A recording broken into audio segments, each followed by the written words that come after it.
আসসালামু আলাইকুম। সুপ্রিয় দর্শক মণ্ডলী, শিক্ষা ব্যবস্থা গ্রাস করেছে কোচিং সেন্টার।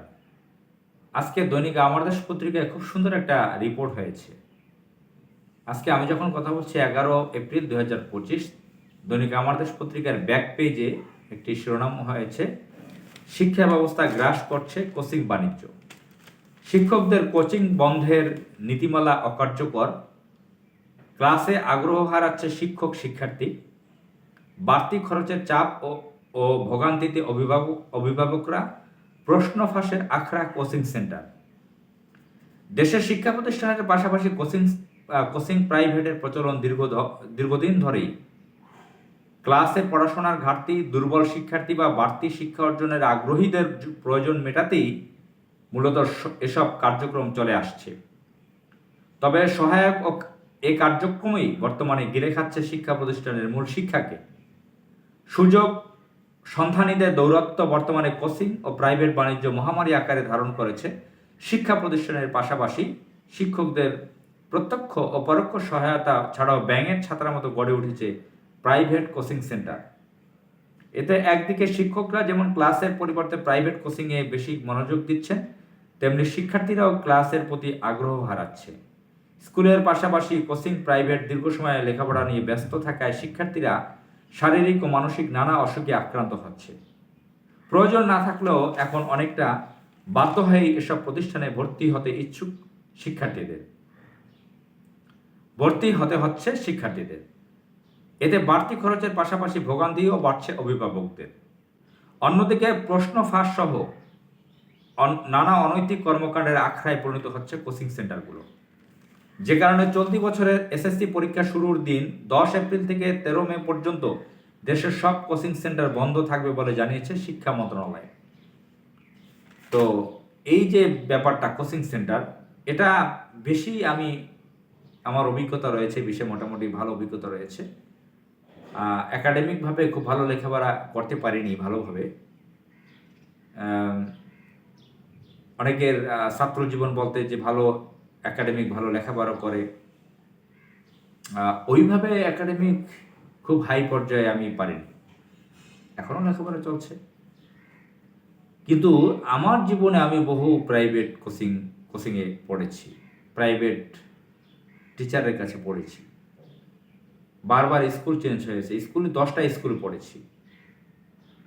দিনে 3জন টিচার এসে বাসায় পড়িয়েছে, কোচিং সেন্টারে গিয়ে পড়েছি, ম্যাডাম স্যারের কাছে গিয়ে পড়েছি। এরকম আমি হিসাব যদি ধরি, হাই স্কুল পর্যন্ত যদি হিসাব করি, এখন থেকে 25 বছর আগে একবার হিসাব করেছিলাম। 2000 সালের মধ্যে হিসাবটা করা। আমার বড় ভাই আমি হিসাব করেছিলাম টোটাল কতজন টিচারের কাছে আমি পড়েছি। অ্যাপ্রক্সিমেটলি 40 জন টিচার পেয়েছি যার কাছে আমি প্রাইভেট পড়েছিলাম। যারা বাসায় এসে পড়িয়েছেন তাদেরকে বাবা কিছুদিন পর পর বাবা চেঞ্জ করতেন, এটা সংখ্যা এই জন্য বেড়ে যেত। ম্যাডাম স্যার আসতেন, গিয়ে পড়তাম, কোচিং সেন্টারে পড়তাম। তো সেই 90 দশকে আমার যখন শিশু কিশোর বয়স, তখনই এইগুলার প্রভাব দেখেছি ঢাকা, চট্টগ্রাম শহরে। তো এগুলো দেখেছি। চট্টগ্রামে 1991 সালে একটা প্রাইভেট স্কুলে পড়তাম। ওই স্কুলের সকলকে বাধ্য করত কোচিং করতে সন্ধ্যার পরে। সেই 91 সালের কথা। 92 সালে তো বাসায় 3জন টিচার আসতো। 91 সালে আরও টিচার আমাকে পড়িয়েছে। 90 সালেও আমি পড়েছি এরশাদের আমলে প্রাইভেটে। কিন্তু 91 সালে আমি স্কুলে প্রাইভেটে পড়েছি এবং ওই স্কুলে সন্ধ্যার পর কোচিংও করেছি। বাসা থেকে কাছাকাছি ছিল। ঢাকার উত্তরাতে পড়েছি, সাভারে পড়েছি, তো বিভিন্ন জায়গায় পড়েছি। সেই সময় দেখতাম টিচাররা কীভাবে পার্সিয়ালিটি করে, কোচিং না করলে, তাদের কাছে না পড়লে মার্ক কম দেয়, খারাপ নজরে দেখে, নেগেটিভ কথায় কথায় রেগে যায়, এগুলো করতো।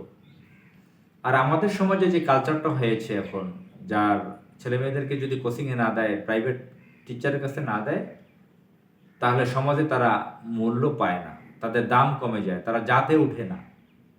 তো যারা কম আয়ের, স্বল্প আয়ের, মধ্যম আয়ের, তারা খুব কষ্টে আছে এই বিষয়গুলো নিয়ে।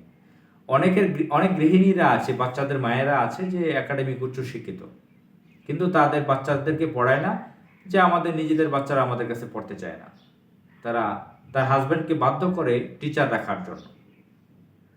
একাডেমিক লেখাপড়া করে, তাহলে তার অর্জনটা কি হলো? নিজের বাচ্চাকে পর্যন্ত পড়াতে পারে না। তো এই সমাজের দেখা থেকে এই কালচারটা জন্ম নিয়েছে। বাসায় টিউটর, হাউস টিউটর রাখতে হবে, টিচার রাখতে হবে, কোচিংয়ে দিতে হবে। আপনারা জানেন যে ভিকারুননিসায় কোচিংয়ের নামে কি হয়েছিল? পরিমল নাকি কত মেয়েকে ধর্ষণ করেছিল। অনেক জায়গায় অপ্রীতিকর, আমরা আপত্তিকর ঘটনা শুনে থাকি বিভিন্ন কোচিং সেন্টারগুলোতে। বিভিন্ন জায়গায় বাসায় গৃহ শিক্ষক রাখে, মেয়েদের জন্য পুরুষ শিক্ষক রাখে, সেখানে আমরা অনেক ঘটনা শুনি, আপত্তিকর ঘটনা শুনি। এমনকি গার্ডিয়ান যে সন্তানের মায়ের সাথে, ছাত্র শিক্ষার্থীদের মায়ের সাথে অনৈতিক সম্পর্ক, এগুলো আমরা পত্রপত্রিকায় দেখে থাকি। তো এই কোচিং সেন্টার ব্যাঙের ছাতার মতন গজিয়েছে। এমনকি এই যে বাংলাদেশের নাম করা একটি ছাত্র সংগঠন ইসলামী ছাত্র শিবির, তাদেরও কোচিং সেন্টার রয়েছে বাংলাদেশে প্রচুর। রেটিনা সম্ভবত তাদের, ইউসিসি, এখানে ভালো শিক্ষা দেয়। তারা তো সমাজে দেখতেছে ব্যাঙের ছাতার মতন বিভিন্ন জায়গায় অসামাজিক কার্যকলাপ আপত্তিকর, তারা ভালোভাবে করতেছে, তারা ভালো শিক্ষা দিচ্ছে, নৈতিকতার শিক্ষা দিচ্ছে, ভালো হালালভাবে অর্জন করতেছে। কিন্তু তারা তো সমাজের দেখাদেখি করতেছে যে ভালোটা আমরা ভালোটা করি। তাদের কোচিংয়ে গিয়ে ভর্তি হতে পারতেছে মেডিকেলে অনেকে। কিন্তু টোটালি এই ব্যবস্থাটা বাংলাদেশ থেকে উঠিয়ে দেওয়া দরকার। যারা ওই ভালো কাজটা কোচিংয়ে করেন, তাদের ওই মেধা দিয়ে অন্য ভালো কাজ করা দরকার।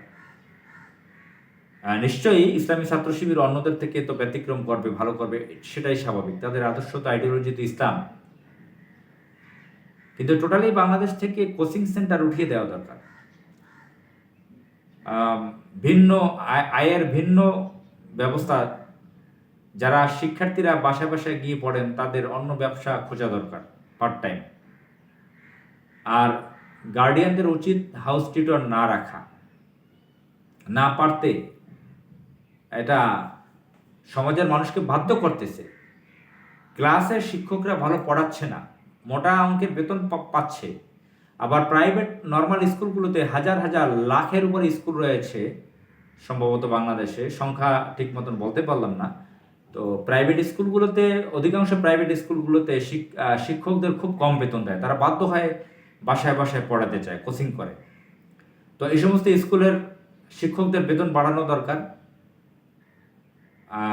এবং অনেক দামি দামি স্কুলের টিচাররা আছেন যে বেতন পায় 55,000, 80,000, 90,000। আমার পরিচিত, আমি নিজে যে স্কুলে পড়েছি, ঢাকার উত্তরায় 4 নম্বর সেক্টরে Habibullah model school and college, ওই স্কুলের 55,000 থেকে 80-90,000 টাকা বেতন টিচারদের। 200-র উপরে টিচার আছে সেখানে সম্ভবত। তো ওই স্কুলের শিক্ষকরা হয়তো কোচিং করায়, প্রাইভেট পড়ায়।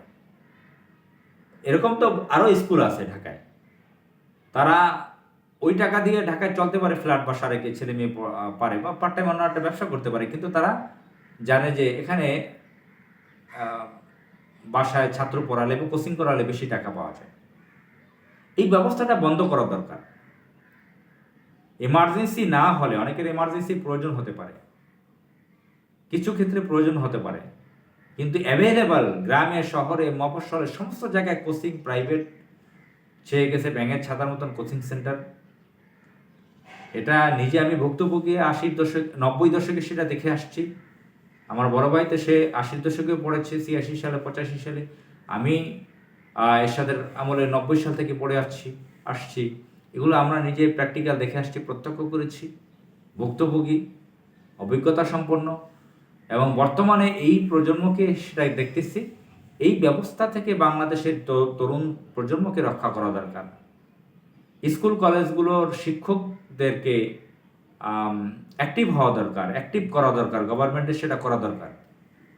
আসসালামু আলাইকুম।